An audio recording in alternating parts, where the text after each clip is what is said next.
My name is Dom Famularo, and I have the lifestyle. I'm a drummer, and I've been playing drums since the age of 11.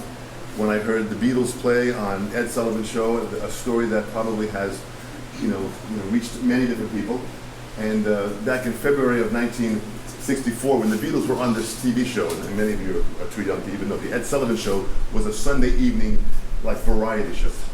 And millions of people watched it. At that time, years ago, in the early 60s, there wasn't that much television to be had, so you watched this one show. And if you can imagine, in November of 1963, we had a president assassinated in the eyes of the public and the world. So when John Kennedy was assassinated in 1963, it put the nation and the world in this state of depression. We couldn't believe this beloved president was assassinated, in public. It wasn't it was unbelievable. And then we left school. They came into school. It was about 12:30 in the afternoon, and the teacher came into school and says, "Everybody go home. School's done." The president was shot, and as a 10-year-old child walking home saying, "Well, the president was shot." We're watching it on television. Then they're announced that he dies. Then we see a new president sworn in on the back of Air Force One. So we're going through this shock of what the heck is going on? Then, a couple of days later, Oswald, the assumed assassin, is being transported from one jail to another, and a gentleman by the name of Jack Ruby jumps out in front of him, and while the police officers are holding him, puts a gun in his stomach and blows a hole through his stomach on live television. So we're sitting there watching this going, what the? We're depressed as it. Then we say, Mike, what? And then Oswald dies. And then a few months later, in the hospital, Ruby dies of cancer, so they say. So all this stuff is going down. And so what this did to the American people and to the world was really shocking. So now this is November, December of 1963. The Beatles already had a couple of #1 hits in America. Now, February was going to be their first time playing. So the excitement level of them performing. They play on this television show. 73 million people watch this. Now, that's a number that's pretty powerful. Now, imagine going back 50 years where not many people had television. 73 million people watched this band play, and they come on singing these songs of hope and love. I want to hold your hand. Now, as trite as that might sound, the song was about, when I'm with you, as long as I just hold your hand, that's enough for me. I just want to hold your hand. So it related to everybody in the fact that even when my mother had to walk me across the street, she'd hold my hand. So they tapped into relating to people at such a high level that became our hope. So the Beatles hit, all of a sudden we're watching this, my two older brothers, my younger sister, we're watching this in front of the television. My two older brothers said, I'm playing bass, I'm playing guitar, I said, I'm playing drums, and my sister said, I'm going to play piano and sing. And we put this band together and started playing Beatles songs. So now, what's amazing about it is, and we learned, one of the first ones we learned was Ticket to Ride. She's got a ticket, we played this song, and that's the song we practiced every day for 8 hours a day. Now, we're kids. I'm 10, my sister's 7, my brother's just a couple years older than me, so we're playing, and kids just playing, that was the attraction. Kids were playing music, we kind of learned the basic 4-chord changes, and here we are playing and singing harmonies, and the people went crazy over it. So we're playing this song, Ticket to Ride. My parents would get a kick out of it. I would play this for 8 hours. So finally, I get a call from the chief of the fire department. My father was a fireman. He said, listen, I know you have a band. We're going to have a party. We bought a new fire truck. They call it a wet down. We want you to play for the wet down for the community to come by and perform. Can you play for 4 hours? Absolutely. We can play for 8 hours. This is kind of how my career started. Okay? That's awesome. We go to this first gig. We know one song. One freaking song, Ticket to Ride. We don't know any better. We go there. Everyone comes in, 700 people. The new fire truck is there. The celebration went there. We start playing 1, 2, 3, blah. She's got a ticket. Everyone gets up and starts dancing. So I'm sitting there going, look at this. The whole community, all the people that we knew, hundreds of people, they're all dancing to Ticket to Ride. We play. We finish the song, they go crazy. I then count off Ticket to Ride. We play it again. We played 40 minutes of Ticket to Ride. And every time we played it, everyone got up and danced. So we were blown away with this. So now, after the first set, we go by, the people are congratulating us, and I'm not getting this. We're too young to even understand what's going on here. So the chief comes over and says, listen, he says, you guys are really good, man. The people love you guys. Can you play a slower song so we can dance? I said, totally. She's got a ticket to ride. We only knew one freaking song. Play Ticket to Ride slower. Everyone got up and danced. They danced. When they were done, 2, 3, 4. We played one song for 4 hours. The place went crazy. To them, I don't think they even heard the fact that it was one song. I think they just saw the fact that there were 4 young kids playing, and they were enjoying themselves so much that we sucked them up into the passion of us playing music. I think that's what the key was. And I'm serious when I tell the story, because it was amazing when I think back of it, how absurd that was. Then when we realized we could learn other songs, and we began to learn other songs, then the band started to really work. So here I am at 12 years old now, being paid to play music 2 nights a week. I'm working Friday and Saturdays. I'm still in junior high school, and I'm playing nonstop with these bands, where friends of mine had paper routes that they would have to go at 4 o'clock in the morning to the paper route place and get their paper and roll it up and put a rubber band around it and put it into the plastic, put it into their bag, and then ride their bicycle before 6 o'clock, so when people woke up they had their newspaper, and they'd make $10 a week, and I'm making $30 a job. So I started to say, hey, let me check this out. I'm having fun playing music, making good money, people love what I'm doing, and my friends have a paper route. I think this is where I'm going. So that's really began the process of me beginning a career in doing this here. I started playing professionally, different bands. At 17 years old, I had several people that would come to my gigs and say, man, Dom, I like what you're doing. Can you show me, how do you get your left hand to work that way? So that's how my teaching practice began. So at 17 years old, I started teaching. Then I formalized it. First, I was just getting together with them, hanging out with them. Then I formalized it, started charging money for it. And then eventually I had 25 students a week, playing with several different bands. And nothing has changed for the past 51 years. I'm still playing in several bands. The difference is now, other than just my little town on Long Island where I live, now the globe is my stage. So I have performed in over 60 countries. I stopped counting at 60 countries. This past week, as I was telling Jerry and Justin, this beginning of, between playing at different festivals, different drumming events, different camps, performances, my life is a variety of all of that. And just the beginning of July, I spent 1 week in the Ukraine. I did 4 different cities in 7 days, performing and teaching at the Ukraine. Then flew to France, and I was in Paris for 4 days. Then went to a city called Laval. Then I went to an island of Belle-Île on the west coast of France and performed there just a week, 10 days ago. Then last week I flew from Belle-Île, an island on the, it's like Francis, Hawaii. It's a ferry to get there. So I had to get to Phoenix, Arizona for a camp that I was at last week with a great legendary drummer, Billy Cobham. We put this camp together. And so I had to get from Belle-Île to Phoenix, Arizona. Now Belle-Île was like 68 degrees, very little humidity, the water from the view of the window of the hotel, the camp, the music, the students, French food, French wine. It didn't get any better than that. I had to get from Belle-Île to Phoenix. So that was a van at 5 o'clock in the morning to get to the ferry, then to get a 45-minute ferry ride to get to the mainland, to take a bus from the mainland to an automobile where someone drove me to a city called Vannes, to take a 3.5-hour train ride from Vannes to De Gaulle Airport to get to Paris, then take an elevator to an escalator to get to my check-in. I took every mode of transportation except a freaking bicycle that day. Okay? I then get to the plane. I fly from Paris to JFK, change planes from JFK to Phoenix. I arrive in Phoenix at 11:59 at night, full day of traveling. I get there, and as soon as I get there, my phone starts buzzing for a emergency alert for the weather. It was a monsoon and a dust storm at the same time. That's like someone flinging mud in your face. It was incredible. And it was 103 degrees outside at 12 o'clock at night. But they say, it's a dry heat. Oh, yeah. Let me tell you something. My microwave is a dry heat. I don't stick my freaking head in it, okay? If I hear that one more time, I'm going to slap somebody, So we get there, it's Phoenix, and the next morning at 7 o'clock, I'm meeting with Billy Cobham to start to map out this retreat that had, many, many students that came by to learn and perform with Billy's band and myself. And then from there, I got home at about 11 o'clock at night, Sunday night, and had a 9 o'clock flight yesterday morning to come here.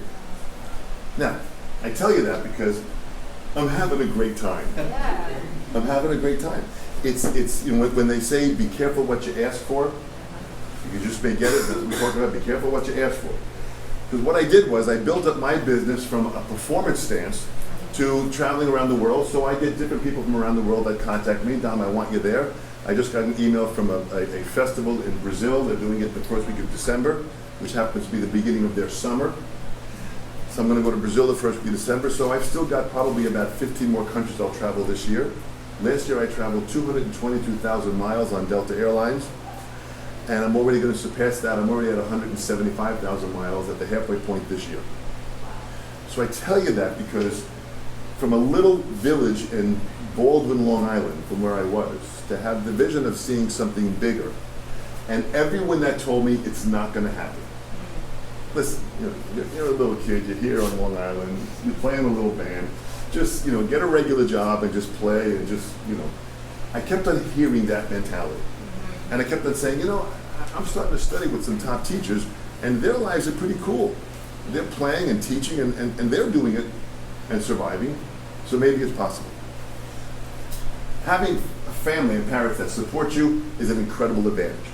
My parents did. In the early days, my father challenged me as a hardworking auto mechanic and a World War II veteran, growing up in the Depression, when my two older brothers went on to the College of Insurance to have a regular job. My other brother went into banking, and I said to my dad at 17, I'm gonna stick with this music thing. And my dad said, no, you're gonna have to get a regular job. And I said, but Dad, I love music. He said, good, love it on the weekends. So I started to hit this mentality. Little did I know that what my father was doing was testing my commitment. That's really what it was testing my commitment. So I say to you in the beginning stages of, if you are committed to this industry, you will be tested. You'll be tested. At first my father said, I'm not going to support you, you're on your own. I kept on going, played gigs, paid my own way through education, paid my own college. I went to college. When I went to college, I went to a music school first to kind of ask about maybe going for music. And at the time I was studying with some great masters in the drumming field, Joe Morello and Max Roach. These are two phenomenal drummers that were just legends at what they did. So I go to this percussion department and I sit down and I said to the guy, he said, well, what are you doing? I said, well, I'm playing with some bands. I got 3 bands that I'm playing in, and I'm, studying with Joe Morello and Max Roach. He says, oh my gosh, you're kidding. God, I wish I could study with them. That's fantastic. So I stopped there and said, wait a minute, let me get this right.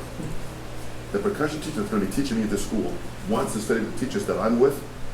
I don't think this is what I want to do. Yeah. So we left that school. So I ended up going to school and I took communication arts, which is the art of public speaking. I took business classes and I took philosophy classes. Philosophy kind of intrigued me because it was more like the study of the mind. Because if I can understand more of how people think, and I can understand the economics and the fundamentals of business, and I can have better communication skills, then I think I'm better off to lay down my career. So that's kind of where my life began and what I did. So now, since that time, I've traveled and do what I do. My teaching practice has grown. I've got over 2,500 students that travel me from over 30 countries. I built a studio probably a little bit bigger than this room here in the back of my property on the North Shore of Long Island. And they either travel to me by flying into the airports and getting a bed and breakfast or a hotel near me and study with me, or 30% of those lessons are on Skype. So the day before I started this trip that I'm on right now for the past month, I had 8 one-hour lessons in my studio from 8 different students from 8 different countries, all on Skype. Literally, my sister organizes it. Good morning, Vancouver. Good evening, Belgium. Hello, Japan. I went right down 8 lessons. They pay via PayPal. It was a great financial day. I was in my studio having a great time. My studio is completely, climate controlled, so it's very, very comfortable. Everything is there for me with drum sets and practice pads and whatever I need. I finished the day, turned my computer off, and walked 50 yards into my house. So literally that could be my retirement. If I decide not to travel anymore, I could just teach and have a great life and ride through the winter of my life. I'm not there yet. I'm not there. I still like the traveling. I still like the fact that I get to meet people at this level. But I now have started to do many of these kinds of seminars for teachers by way of Skype from my studio. I do like 1 or 2 a month from my studio to a network of teachers anywhere around the world, and we put together an agenda and do this. So now, how much different would it be if I was on a flat screen TV here and I was talking to you and I could see all of you and you could see me? Would it be that much of a difference? Not really. The difference is I can shake your hands and I can meet you personally, that's one thing. But if it's about the transmission of information, that works just fine. So with these students on Skype now, and I might use Skype, I might use Rick got me into Zoom, I might use FaceTime, so I'll see what works best. I have a real high internet connection, high speed where I am in my studio. I try to get the students to have that too. Only once in a while do we have challenges. If it's bad weather, is it a little bit confused, and if the lesson is too erratic, I just tell them, I just have them reschedule, we'll do it again. That happens rarely. So the point is, we now live in the 21st century. We're here. We're here. We have devices that we only dreamed of when I was a child, when I watched Star Trek in the mid-1960s, and they came out with a communicator that they could speak to anybody on the planet. As a kid, we'd say, oh man, can you imagine having a device like that you could talk to your friends?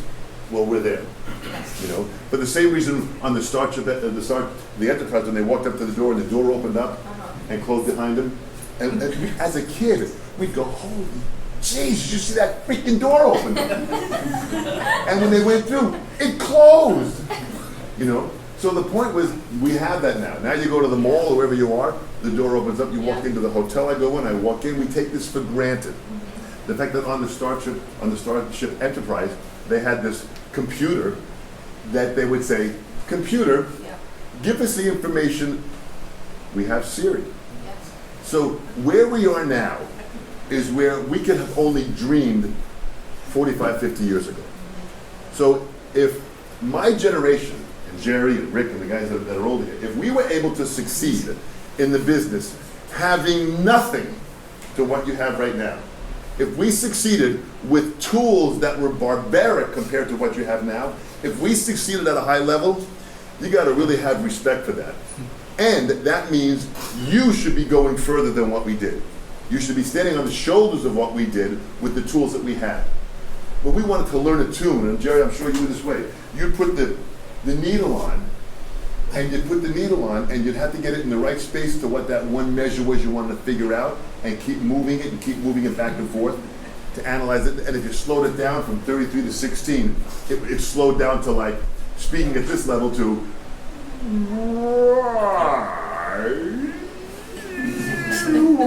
it was like moronic to try to analyze it. It sounded like somebody was on freaking drugs at a high level. You know? And you're trying to transcribe. So if we were able to pull that information, you know, to go to the library and hop on my bicycle, drive to the library, and go there, I'd have to talk to some lady that looked like she was 110 years old, and ask her, I want to find a book about, you know, a music book. Then you had to go to the card section and go through the cards and look for it. Then it told you what row and what book it was. You had to go then find the row, find the book. Jesus, you aged in the library by the time you got it. So the intensity of what it was. Then you got the book, if it was even there. You rode your bike home, you read it. You had 2 weeks to bring it back, but you got fined. You now have Google, and you go there. You have YouTube. You have access to information that is so fast that if you're not moving at a pace to achieve the goals and success that you want, it's no one's fault but your own. So we got to start there. That if we're going to talk about trying to understand the education business and what the potential is of teaching, and to what your vision might be and the potential that you see as a performer and as an educator. And that's kind of the balance of it. The performance side is the artistic side. The education side falls into the business side. Okay? Now I just want to give you something really quick here. I want to go by and show you this here. This to me is the first thing. This is the first thing of what we have. Being an artist. Let's face it. That's the understanding and the learning of your instrument, your craft. This means you've got to understand how to build this product. This is your product. You have to make this the best you can at the highest level. The best you can, your artistic ability. This is your value, this is your product. Okay, so this is the part you really have to understand. Then what this takes is very simple. It's this here. This is really where the secret is.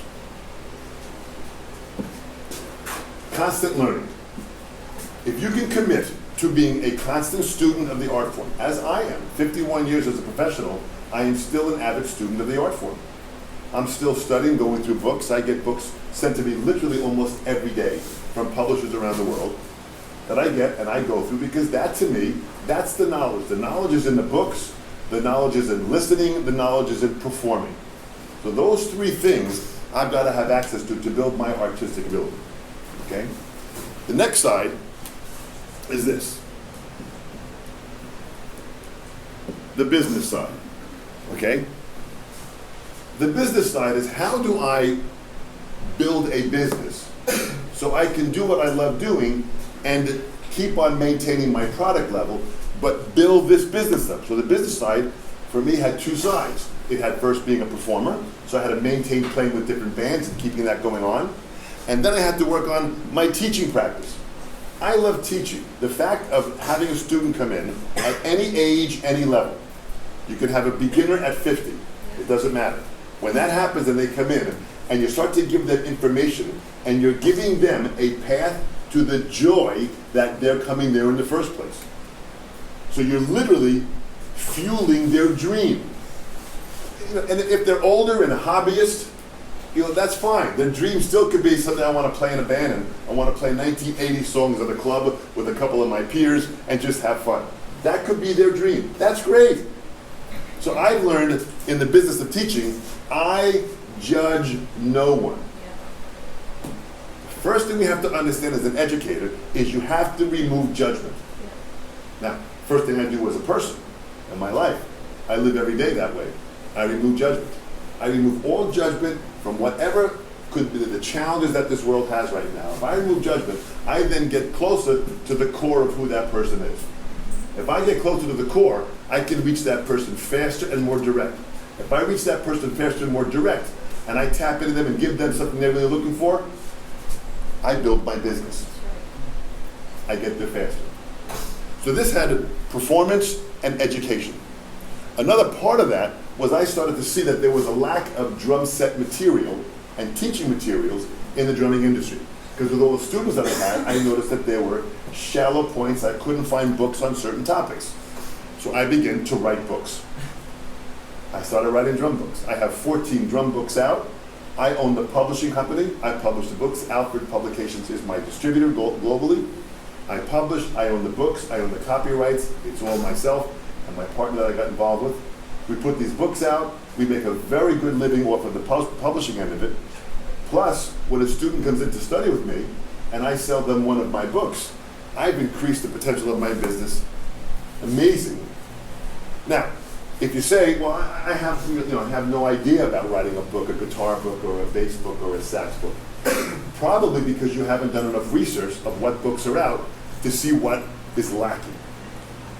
So that's why I say I got about 3,000 drum books in my studio. Now, you might say, well, that sounds like a lot. That's still not all of them. If I want to increase my business, I got to get all of it. So with the publishing companies, because of the status of myself in the industry, they want me to be aware of all these books. So every publisher, when a new book comes out, it's mailed to me free of charge, so I'm aware of it, because they know if I'm aware of it, there's a good chance I'm probably going to order these. So I've got thousands of books that I go through. I go through all the books. I might go through a book, and there might be nothing in there that challenges me artistically, except I liked the way they put this in order. Yeah. I liked the order of how they taught it. Yeah. And nothing in there really kind of blew me away, but this was smart, the order. So sometimes just the way it's laid out, the curriculum of the book makes sense.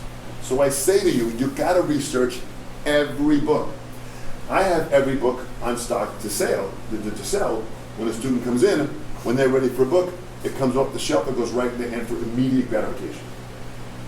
And I think that's something that you can have at Sims for sure, to have the availability of these books right there of what you need. If you have a book that you know you're going to use, let them know. Justin will stock it, they'll put it in stock, and you get that going with these students. This is powerful. So now on this part of the business side, I'm still playing actively. I'm still teaching more than I've ever done before in my life. I'm traveling the world playing festivals, camps, performances, and I'm working on now 3 more drum books. And about 15 years ago, I wrote a motivational book called The Cycle of Self-Empowerment. I wrote this book because as I'm traveling around the world, I start to see the same question was coming up from city to city, from village to village, from country to country. The same challenges that musicians were having.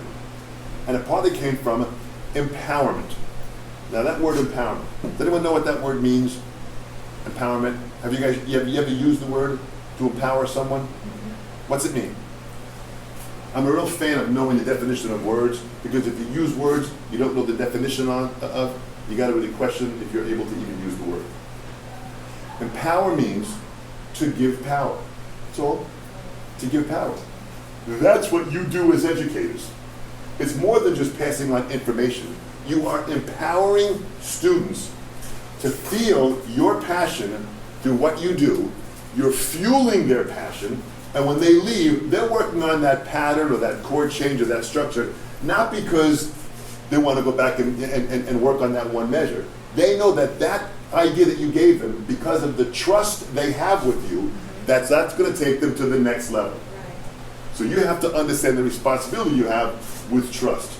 So under this part of business and teaching comes down responsibility, comes down trust, comes down a lot of deep words that if you're not focused in on those words, you're missing something very strong. The word discipline.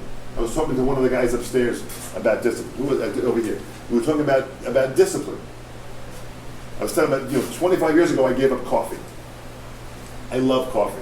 An Italian from New York. Cappuccino in the morning, give me a break, it was fantastic. But I noticed after a while the caffeine was starting to get me a little edgy. Now, I have a lot of energy. The last thing I need is something to give me more energy. Okay? My wife, when I wake up in the morning and the alarm goes off, I wake up and I go, another day, man, this is fantastic. I've been blessed with another day. Look at this, the sun is shining. God, this is great. That's how I wake up. It's wonderful. Ask my wife. She goes, what is wrong with you? I start there. Now, after many years of being married, she wakes up the same way. She realizes that that's really all we have. The choice to choose how we want to move forward in our life. It's the power of choice. Okay, chapter 8 of my book is choice power. That's the power. Now, discipline means what? What does discipline mean? Anybody? Discipline. You use the word, you have the word in the core of who you are. What does it mean? If someone said, tell me what discipline is. What is discipline? Keep it between the lines. Keep it between the lines. So who draws the lines? Depends. It depends on Who you let draw the lines. on what? Who you let draw the lines. Okay, so who do you let draw your lines? Me. You draw your lines? Yes. You're the only one that draws your lines? I try. You try. Does the government draw any lines? Yeah. Okay, there are certain rules you have to follow so we don't get arrested. Okay, unless you get arrested every day. If that's the case, I want to hang out with you. I want to hang out with you. Discipline basically means self-control. Can you control yourself? I've got 3 boys that are now 19, 21, and 23, and they knew when they were growing up, I said, guys, when I ask you to do something like clean your room, clean your room. Because you want to take charge of that and control yourself to do it. Because if you don't clean your room, you sure as hell don't want me to have to discipline you. And my boys got it. They got it, Dad. Because I said, if I discipline you, it's going to be in your face like you've never experienced before. And each of my boys experienced my discipline skills once. Once. And they came and said, Dad, I got it. I got it. And never again was ever messy. So my point is, sometimes lines have to be drawn by government, by parents, by yourself. So that discipline, that self-discipline is extremely important to any level of success that you're looking to have. Now, let's focus on the third part is this part here.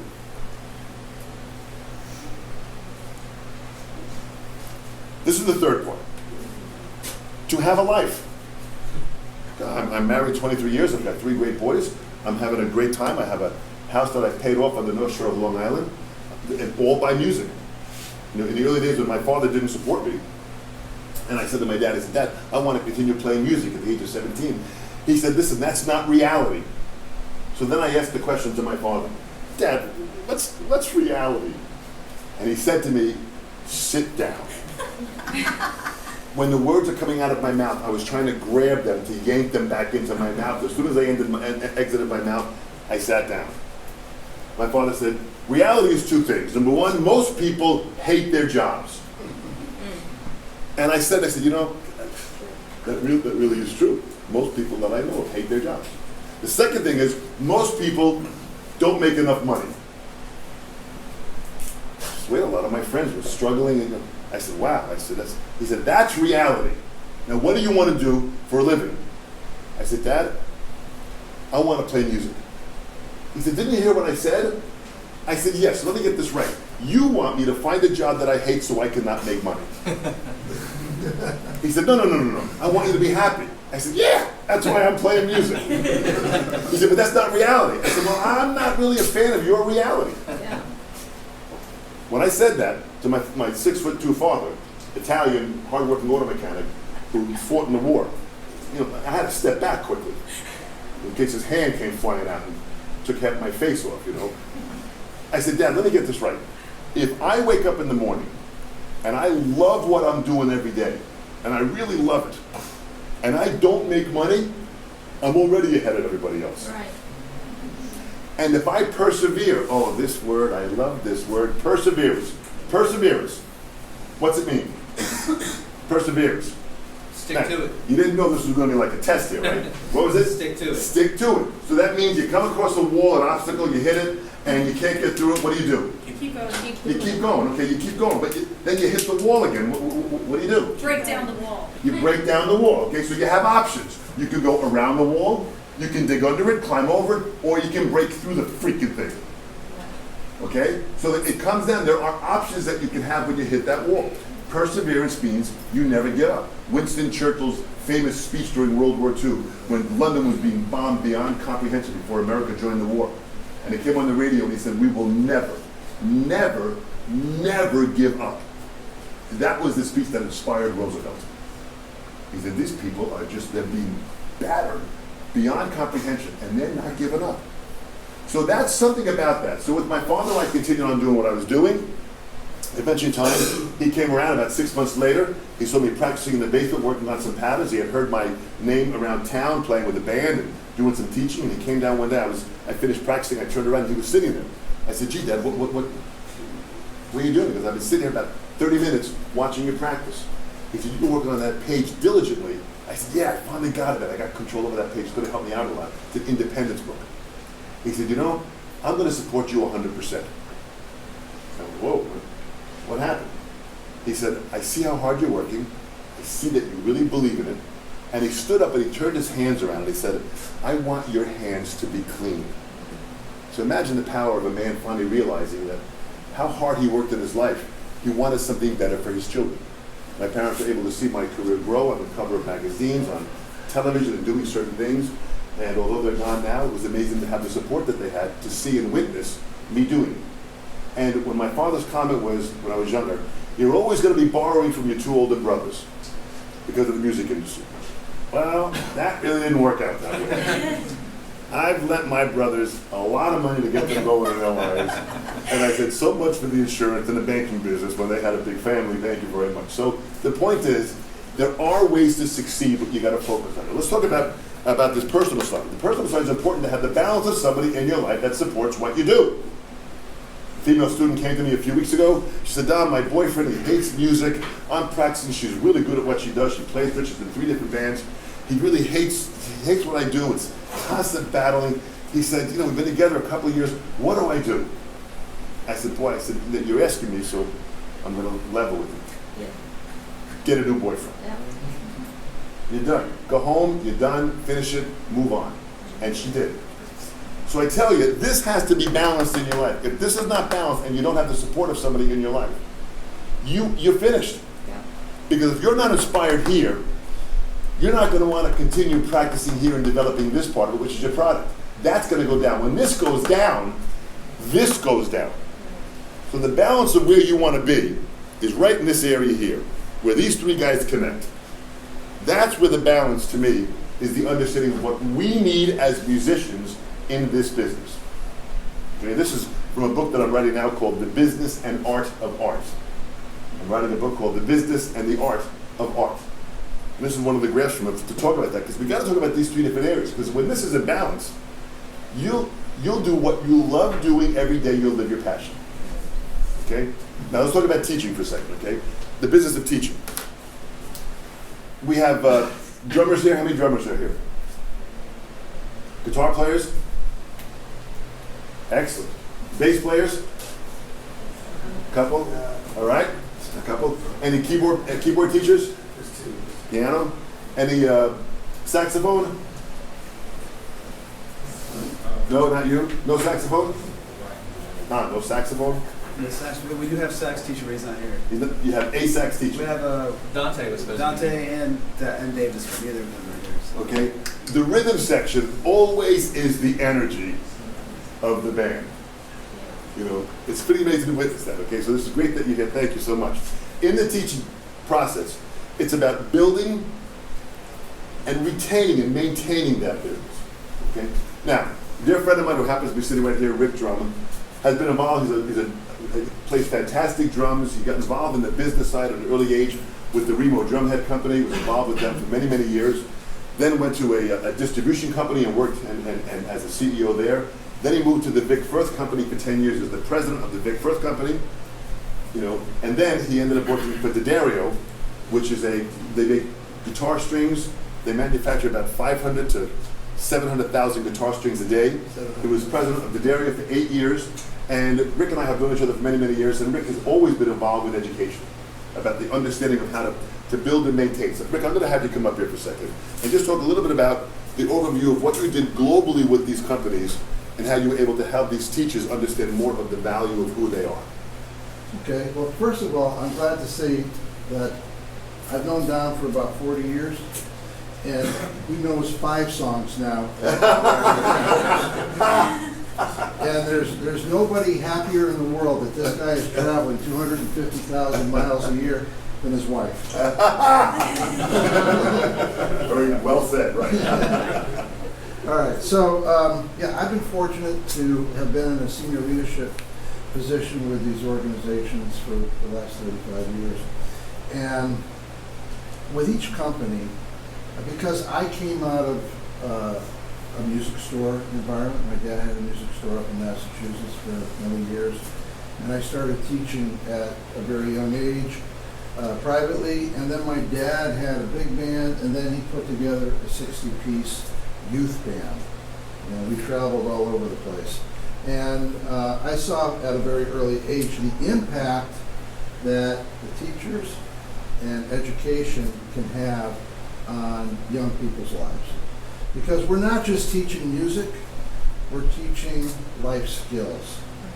You know, and about 10 years ago, we had a reunion with that youth band, and while there were some that went on to play professionally, some with Ray Charles, and some with this show and that show and so forth, most of them had gone into other areas in life, but they said that everything they learned in that youth band they still use today, right?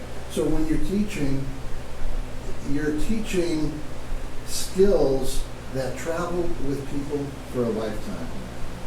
No pressure, right? So with every company that I had the fortune to manage, we made sure that education was a really big component. So we started that private drum teacher program. Well, don't even go back to Remo, and then with Vic Firth, and we got that website going, and that became basically the de facto default site where a lot of teachers would send their students, and then also with D'Addario, and now D'Addario's got a big educational program that they've got in place, and they've got a great guy running it, Jim Bailey. And Dom's playing a big role with that now. So, the thing that is interesting to me, now what I do now, I left it here at the end of 2013, and I reflected back on my life and what I did for companies and what I did for business owners, and I realized that I helped business owners build their businesses, right, and get what they wanted out of their companies. So I was not the owner, but I was that number 2 guy, and I helped. And I always had a lot of good people around me. So after spending 30 some odd years doing that, I struck out on my own and started my company, Traction Business Coaching. So I've taken those skill sets, and now I work with companies, some in the music industry, Sabian's a client, a couple of music retailers, different parts of the country are clients, and so forth. I got about 5 companies in the music industry that are clients, and then I have a whole bunch that aren't inside the music industry. Wide range of industries. And the thing that I find interesting in doing what I do now is that wherever I go, and I've got clients in Canada, down to Guatemala, out to Oahu, right? So is that everybody in every single industry is trying to figure out where do we add value to our customers. Because the technology that's been developed has changed where the value is added and who has the opportunity to add value. So let's bring it back home. As educators, Dom mentioned when we were kids, we had that experience of learning lessons, going to our lesson, grabbing stick control, right? You had somebody a little progressive, okay, maybe you get that Jim Chapin book, right? Or Ted Reed or something like that, right? And then you go home, you practice it, and then you come back for the next lesson. When we were coming up, we were fortunate in that forming neighborhood bands was a big deal, right? It was kind of like video gaming is now. So, where do we add value as teachers? What are some of the opportunities and challenges that you have as educators? Up until recently, you wanted music lessons, you went to somebody privately, locally. Today, you can study from a lot of people around the globe. A lot of students, a lot of stores that I talk to now are actually losing some of their private students because the kids are going to YouTube and they are learning asynchronously from a number of people that are providing information that they're finding valuable. So when you go to Dom's studio at his place in Port Jefferson, and I was there when he was building it, you want to share that story quickly? I built my studio out of cement.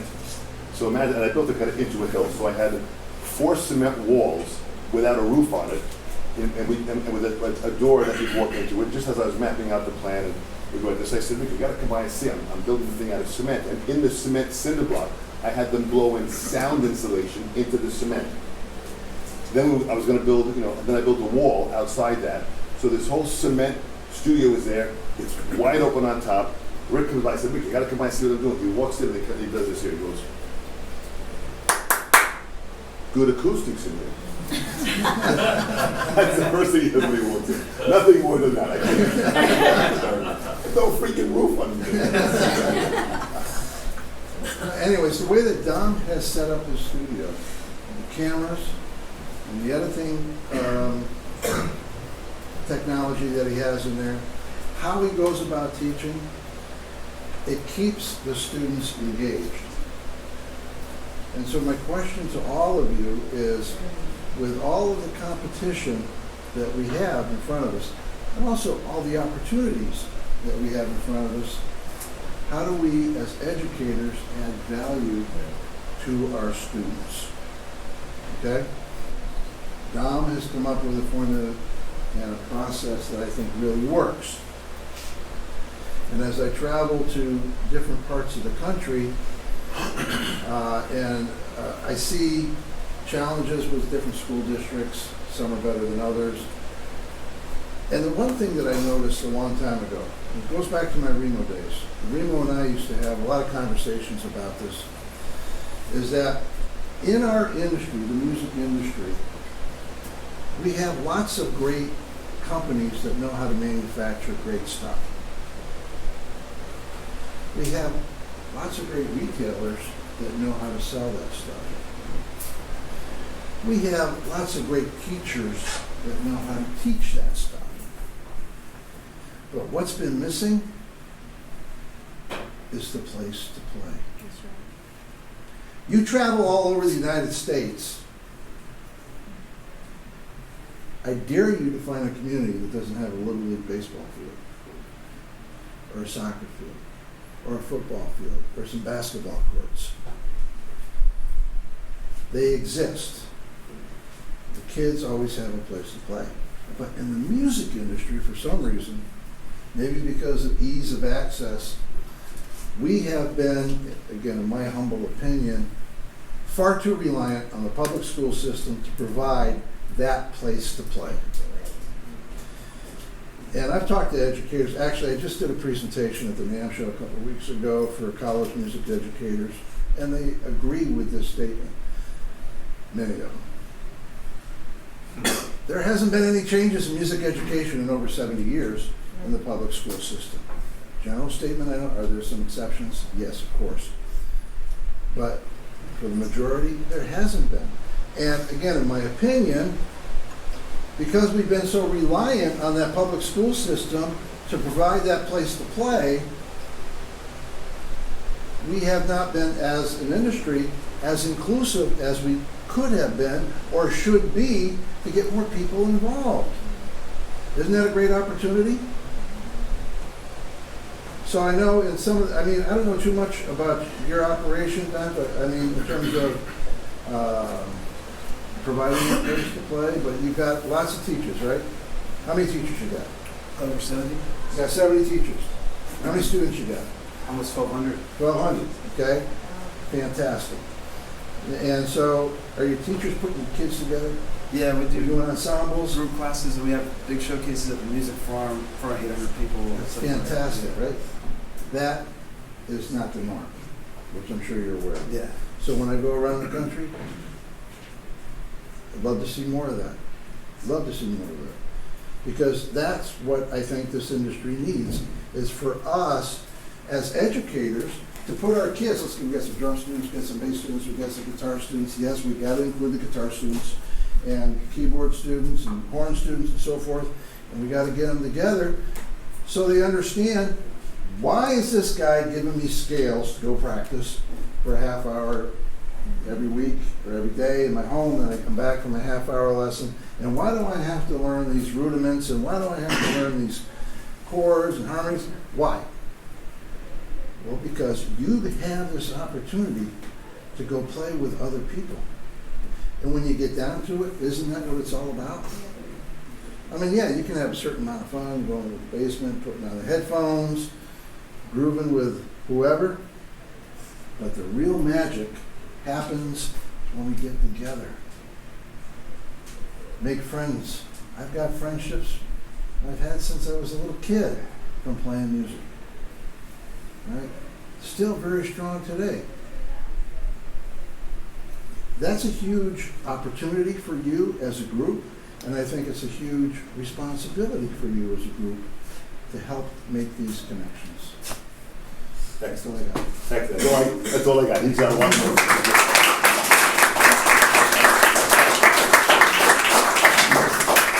Believe me, he's got a lot more. So tapping into what Rick is saying about how do we enhance this teaching practice. What I did at a young age, I began to do different drumming clinics, events in the public school system.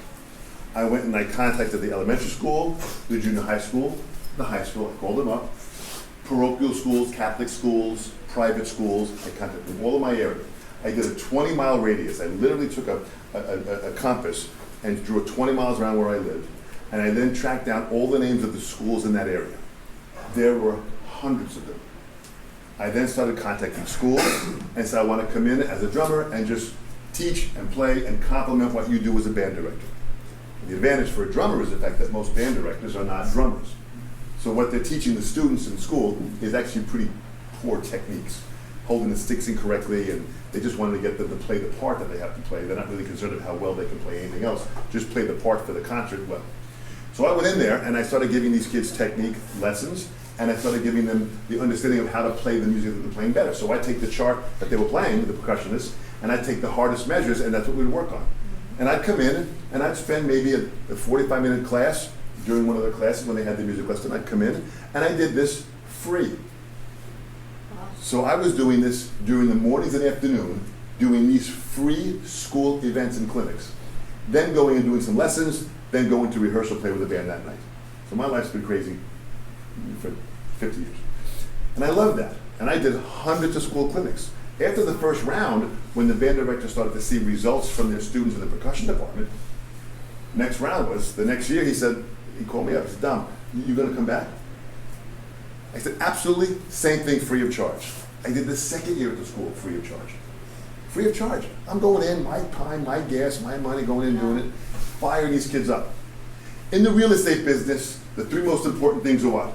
Location, location, location. Location, location, location. In our business now, in the music industry as educators, the three most important things, relationship, relationship, relationship.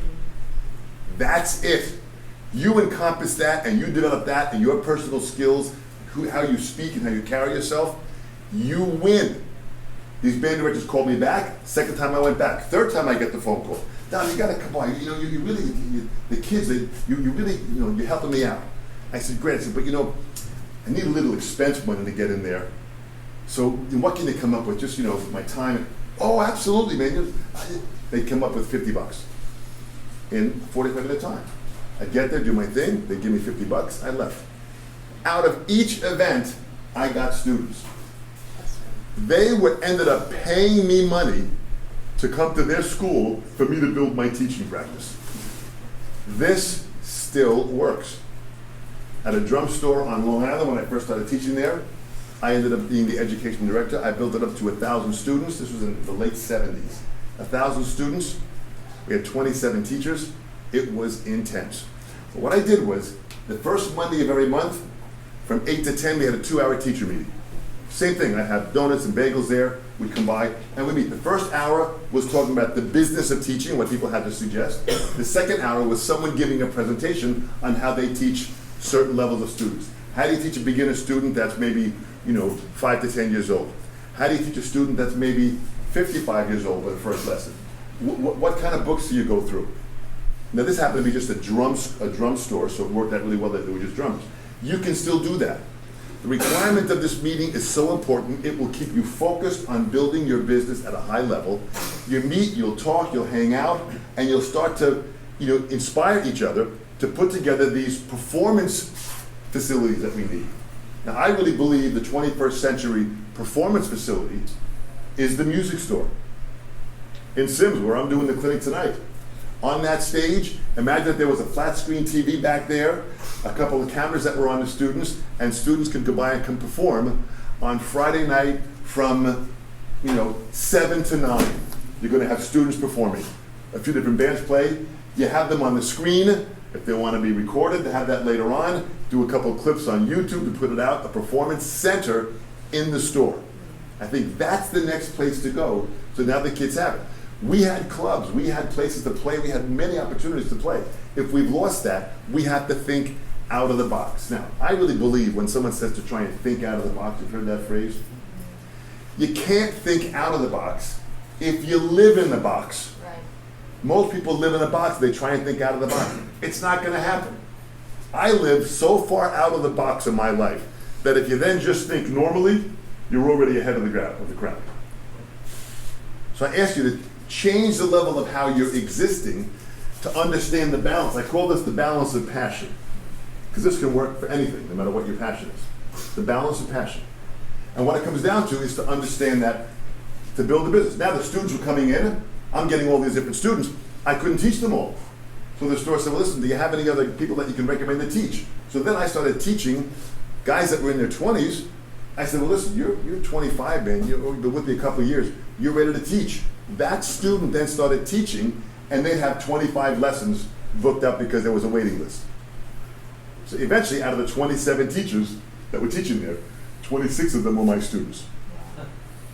So that's when the industry started saying, what the heck is Famularo doing? This guy's creating business. Now the store, just from having that influx of students, and someone like Jerry who's been teaching, Jerry, how many years have you been teaching? 38. 38 years of teaching. Still doing it, still maintaining it. To have the legacy of the endurance of a career like that, he should be studied.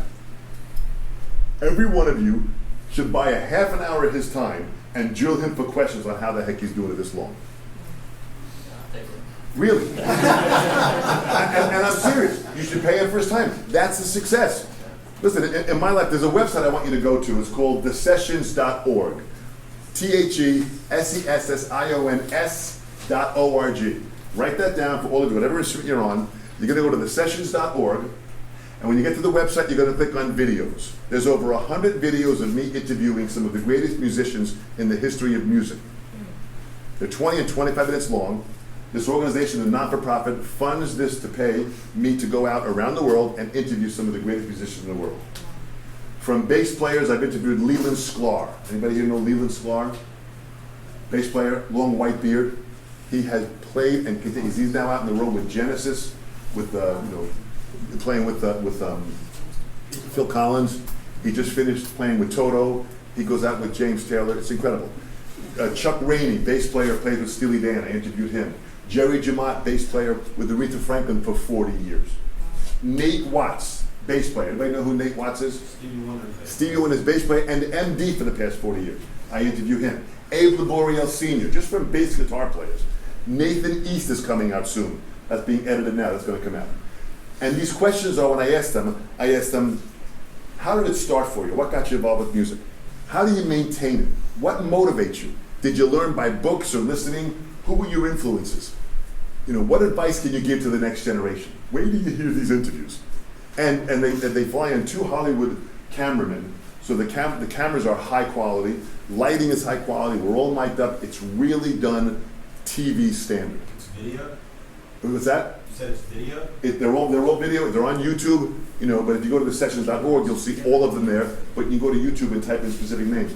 For drummers, I've interviewed Steve Gadd, Vinnie Colaiuta, Dave Weckl, Steve Smith with the band Journey, Simon Phillips, who played with Toto for all those years, Jim Keltner, phenomenal drummer that no one knows about, but he's like one of the top LA guys. Steve Jordan plays with John Mayer, produces last CD, phenomenal drummers. So the thing that's consistent among all the people that Don has mentioned is this right here. It's hard to see from the back. They are still hungry to learn. All Right. these great guys, that's one of the things that I've noticed about all of these great guys, and I've been there for some of the interviews. Every single one of them is a lifetime learner, and they've remained curious. And that's one of the attributes that I've noticed with great educators, is that the great ones stay curious, and they're learning not only from their environment, but they're learning more from their students. The learning process is a two-way street, and when you meet with these guys, they want to know as much about you or what you experience as you do about them. That's the power of being a constant learner. Listen, any successful businessman is also at that place too. Once you stop learning, listen, I'm always frustrated, but I've learned to embrace frustration. What's the opposite of frustration? What's the opposite of frustration? Relax. Complacency. Complacency? Contentment. Yeah. Contentment. Once you're content, that means I'm there. I don't need any more. I've arrived. 51 years of playing drums professionally, 46 years of teaching professionally, and I still am not there. I have frustrations as an artist, and I still want to push myself. Yeah, I'm happy with my playing at certain times, but for the most part, I'm not. I still want more. I want more out of it, because I know I have the potential to do more. It's a matter of uncovering and discovering your ability. You discover what you didn't know was there, and you're uncovering what was there. You're now releasing that potential. That's the power of where education comes in the balance of business, of art when art meets business. If you're happy in your life, that's how the cycle works. So the constant learning part of it is the key aspect of it. If you're out bringing in new students, and you're bringing new students in, and each of you were doing these different school clinics and going out there, maybe even as a rhythm section going to a school and just playing them. And I would talk about, I would do 2 events. I would do for the drummers, then I would have the entire band. When the entire band was there, I would talk about practicing with a metronome, listening to different types of music, understanding the difference of how to find a good teacher. And I would inspire them in many other areas as just musicians. This really was magical. The object was to inspire them to help light that flame further. If you do that, you're on the right track. Now imagine if you had this once a week performance center at the store, and you had the lights down, and you had it make it look like a club. And with the benches you have, and I think it's brilliant, the actual bleachers that you have in the studio. That's fantastic the way the store is laid out. That and parents coming by, well, now kids can play. They don't have to worry about liquor being sold. That's right. They don't have to worry about staying out too late to get home. Make it a little earlier, but make it a performance center. Every week they're playing. So now they have a purpose for practicing. Listen, there's one thing about playing guitar and bass and keys where at least you have some kind of melody. I studied with a great teacher, Joe Morello, who was the drummer with the Dave Brubeck Quartet. I studied with him for 8 years. 8 years on a practice pad. Wow. 8 years on a practice pad. 8 years! You wonder why I'm so freaked up in my head. 8 years. After the 3rd year, I'm working on our hands and we're doing it, and I finally turned and I said, boy, Mr. Morello, these lessons are great. And his drum set was there. His Silver Sparkle Ludwig kit was there. They played with the Dave Brubeck Quartet on these TV shows. So I'd see him on television performing. Then I'd take a lesson Monday morning, and I'd see that drum set there. I said, oh man, you can get the guy play. So in this lesson, 3 years, then I said, Mr. Morello, I said, these lessons are great, man. When are we going to get to the drum set? When I asked that question, his entire demeanor changed. He crossed his arms and kind of wrinkled his eyes and looked at me and he said, let me ask you 3 questions. He said, number 1, how do your hands feel? I said, well, the technique feels fantastic. 3 years, it really feels good. I said, okay. Are you able to express what's in your mind? I said, yeah. He said, how are you playing on the drum set? I said, great, I'm playing things I never even thought of before because my hands have given me such freedom on my technique or something. I'm playing things that are fantastic. He goes, yeah, good. He said, how does the band like you playing? I said, well, I'm in 3 different bands now. My playing is so much more relaxed. I'm working more. It's great. He said, good. Then we've already been on the drum set. Back to the practice pad. That's what it was. Now, you know how they say new school and old school? This was not old school. This was old school. Big difference in that, all right? This was, you had to earn that next bit of information. What we do wrong as educators is sometimes we give students information they're not ready for. What does that do? That slows down the comprehension part of it. Never give a student a bit of information they're not ready for. Make them earn it. I think the success of my teaching practice is when they come back to me, they have to earn the next stage. When they earn it, they retain it better. When they retain it better, I get faster results. As Rick said, I've got 4 cameras in my studio. Whether they're on a practice pad or a drum set, I'm shooting 4 cameras. I've got a switcher with a remote control, and I can change whatever camera I want, or all 4 of them at the same time. They'll play something on the drum set, and they'll say, boy, Don, that didn't work. And I'll say, you are correct. Let's see why it didn't work. I go back and I rewind it and I play what I just recorded. When they look at it, they see how it didn't work. Either they were sitting improperly, they were tense, they could see they were uncomfortable, they choked up, they weren't focusing on the music.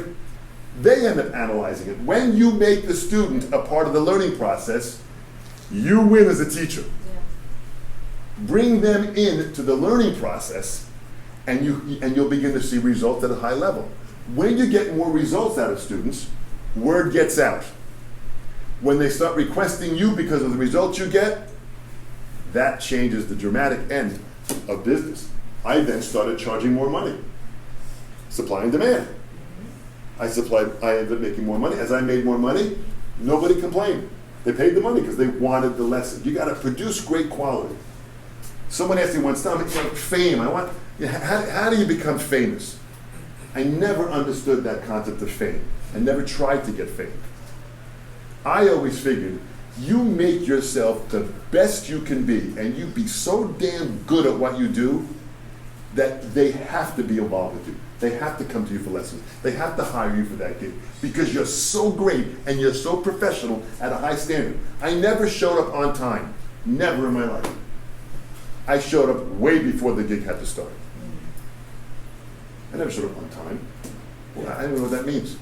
I showed up an hour before, set up and ready to go. And when they came in, they were like blown away. And anyone that was late, it was real obvious. They didn't get the call back. I did. When I went to a session and played, I gave them 110%, always positive, always happy. And people ask me, Don, how are you doing? I always say, fantastic. It doesn't matter whether I haven't had any freaking sleep this past month. But you know something? That doesn't matter.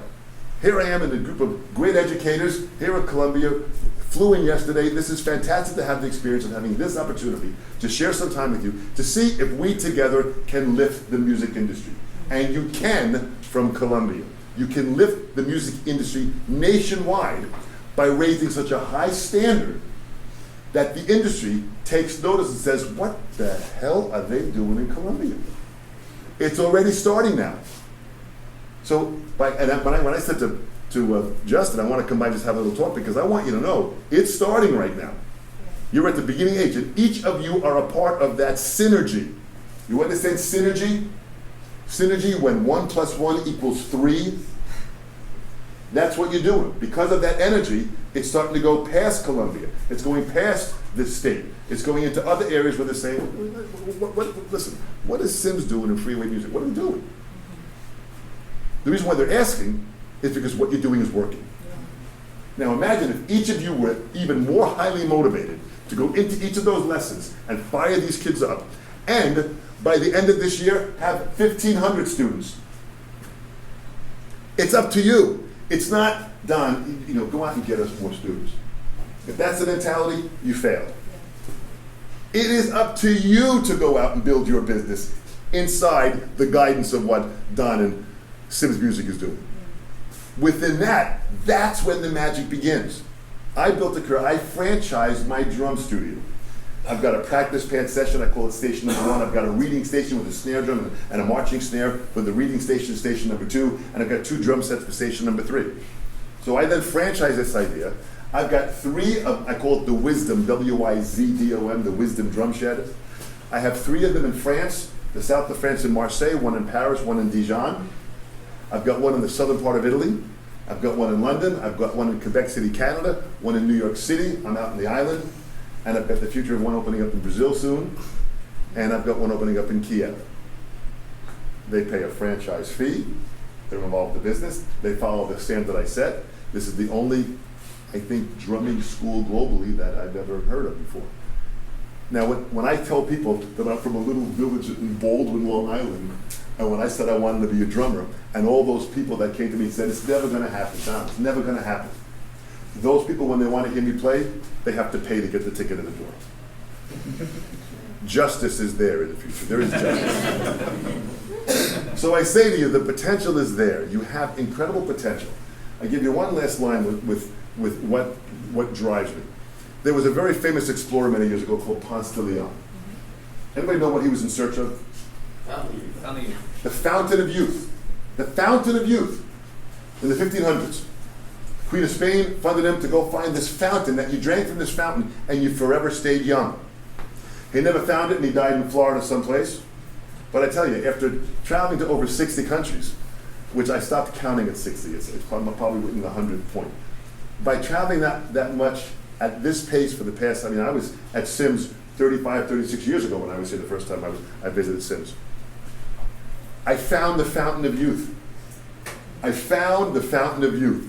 I am forever young because I am living my passion and I am a constant learner. I really believe if you have the desire to constantly learn, you will stay young.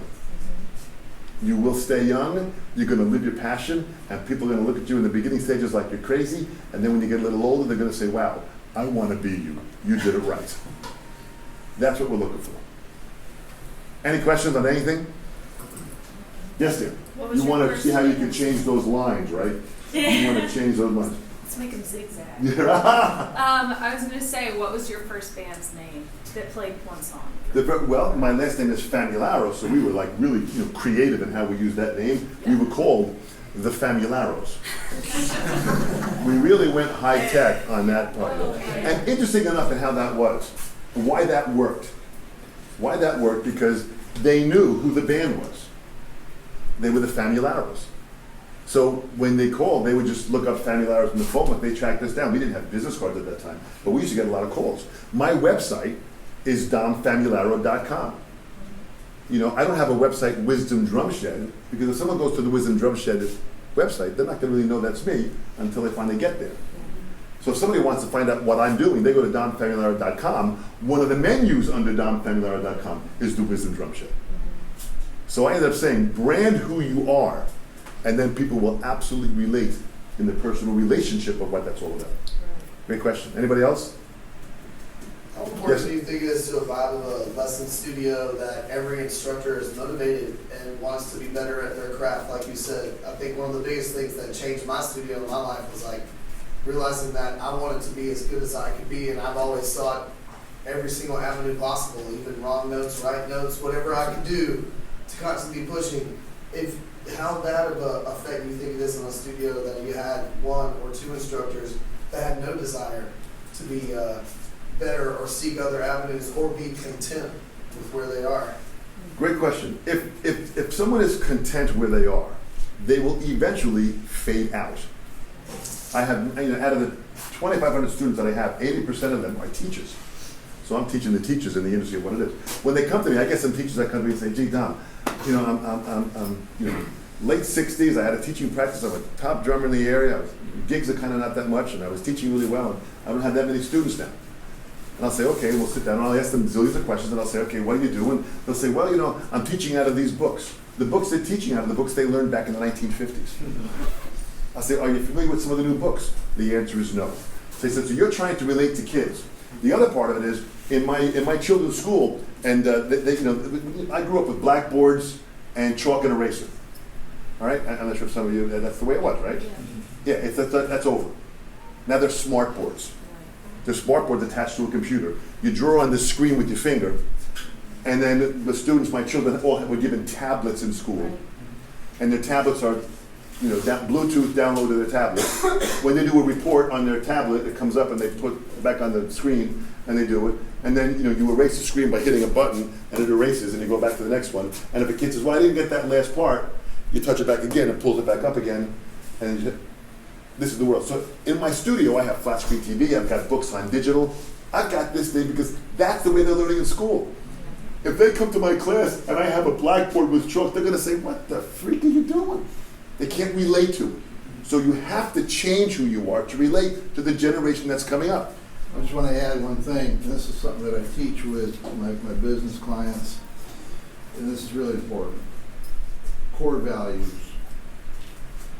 Core values are your guiding principles. Yeah. They should be reflective of who you are.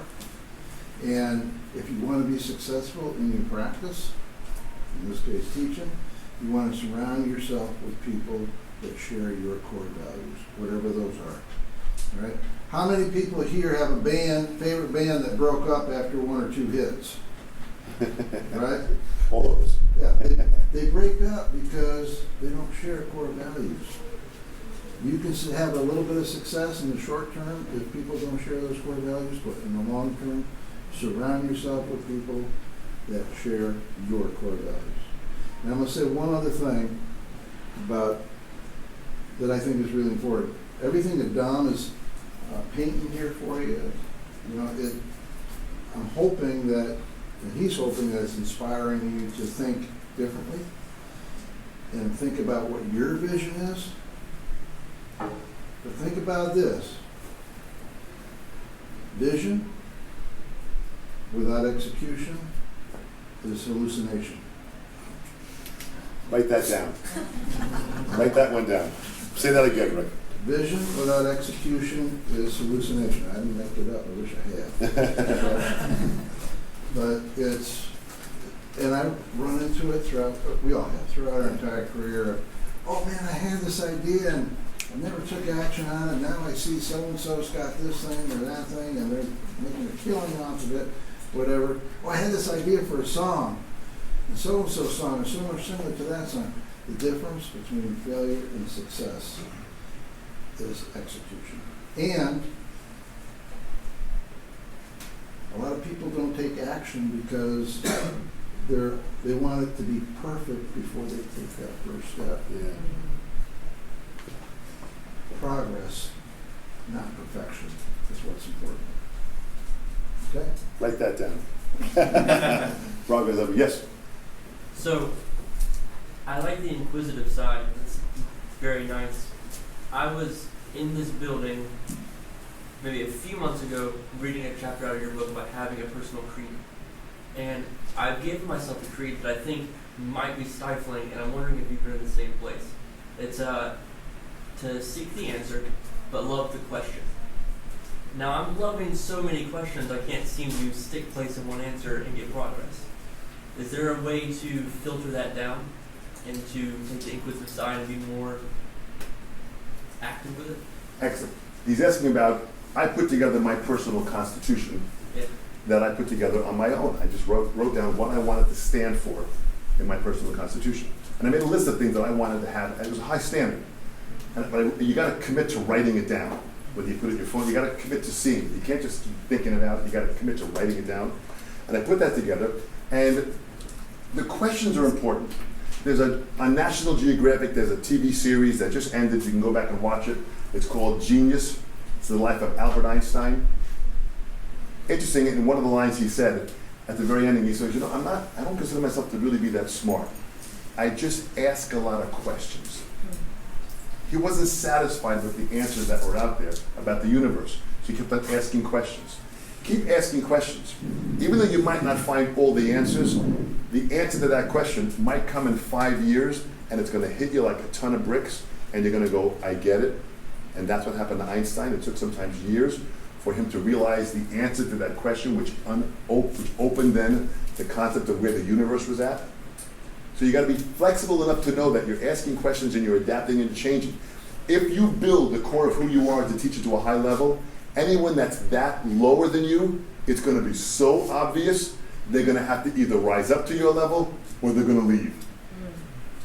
So your job is to worry about your individual core value. How far you want to push yourself to the highest level you can in this lifetime.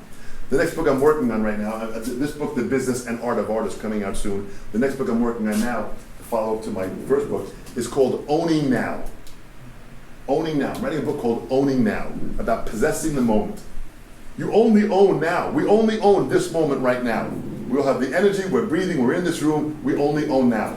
Yesterday is gone, and tomorrow may never come. You don't own tomorrow. You don't even own later. So it's right now. So either you utilize your potential right now to see what you can do. I'll end with this here. If I ask you to tell me the essence of life for you, what would you say the essence of life? It's a deep question that Socrates and Aristotle, all these great philosophers asked all their life. What's the essence of life in a sentence? For me, For you, No pressure. no pressure at all. right now, in front of your peers. What's the essence of life? You can do it, Seth. You can do it. Well said. Define your life force. Yeah, get it All out. right. No. Lay it on, lay it on. What do you got? The essence of life. To share all the knowledge with everyone I love. That's my life. To share all, it's pretty heavy. Love it. Wow, very good. Very, very good. All of you should have this sentence here. To me, my essence, and I get this asked a lot, my essence is to matter. That's what you're talking about. To matter. Can you make a difference? To share that knowledge with everyone that you love. To matter. To make a difference. You're put on this earth to make a difference. To build something that when you leave, you've made a difference to either one person or many. These students that you have, I am now teaching 4th generation students. because I've been teaching for 46 years. I'm having literally students of mine bring their grandchildren to me now to take lessons. This is as deep as you can imagine. It's incredible. I've got now students, are you familiar with this drummer, Mark Juliana? He's a top drummer out now playing tremendously. He studied with a student of mine, Joe Bergamini. So Mark is third generation Famularo in the lessons of what he has. So I'm starting to see these young drummers come up that took lessons with my students that go back to the lineage of where I've done. Then I go back to the lineage of where I came from. So I put together my own drum teacher lineage. If you go to my website, donfamularo.com, you can go there and you can download my drum teacher lineage. And on that lineage, I speak about education guys that I never met, and I wanted to learn their technique, so I then found their best students, and I studied from them, so I got that information from these people that I never met because I got through them, through their top students. To matter. That's really what this is about. The value of having someone's mind in that room and the control and power that you have, I ask you to not abuse that and empower, the word I first started out with, to give them power. When I wrote my book about self-empowerment, the first place you need to begin with empowering is yourself. I cannot empower you until I first empower myself.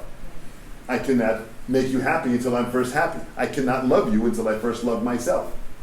I got to empower myself. How do I do that? I go back to here. I'm constantly learning, I'm building my business, and I'm in healthy relationships. And healthy relationships mean the balance of 4 areas. Are you physically, spiritually, intellectually, and emotionally balanced? Those 4 areas. That's just psychology. That's just, you can research that. That's in all the different books. When you put those 4 together, and you are, intellectually, I'm constantly reading books. I have 300 books on my Kindle app here. When I'm on a plane or I'm traveling, I get 300 books on here. Most of them have pictures, mind Most of them were books by Hugh Hefner. You see what happened?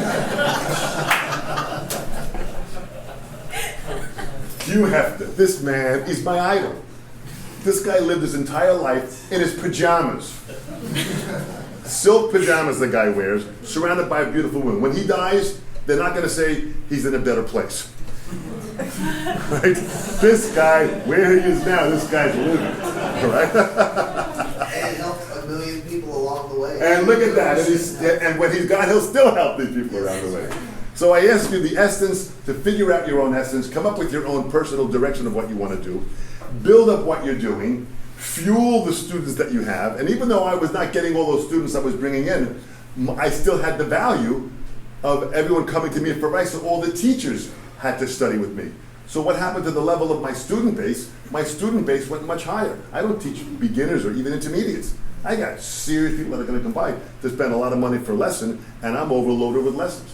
And how I schedule my lessons now with that many students that I have, I give my assistants the 5 or 10 days in that month that I can teach. She then sends out an email blast to all these students, and then they contact and they choose those times. When I land on Wednesday back from here, I start teaching Wednesday afternoon from when I land, all day Thursday, and then I'm off to Florida, do some events in Florida. So my teaching days are jam-packed. They're exciting, they're empowering, and I believe I'm starting to make a difference. You guys have been great. If we can have,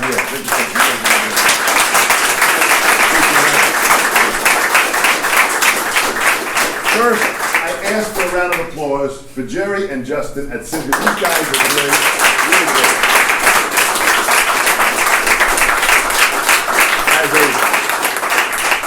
As a service to the community, what they have done over these past few years to give you the opportunity of having a store of that level to come in here and walk into the candy store of music. It really is fantastic to have that quality of what they've done. And they continue to do it, still pushing hard, going to the different conventions and pushing that way. And also a round of applause for Don, what you're doing, Don, with Freeway Music is fantastic. I don't make it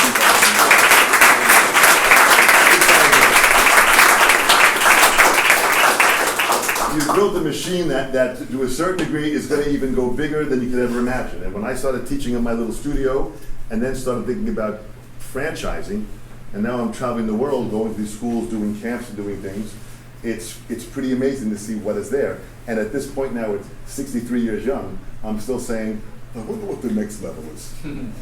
So I'm still fired up to go to the next level. Hopefully I'll see many of you tonight. And at about 6:30, we're going to hit it and have some fun. Yes, Justin? Any of the teachers from Freeway can get it for free tonight as well.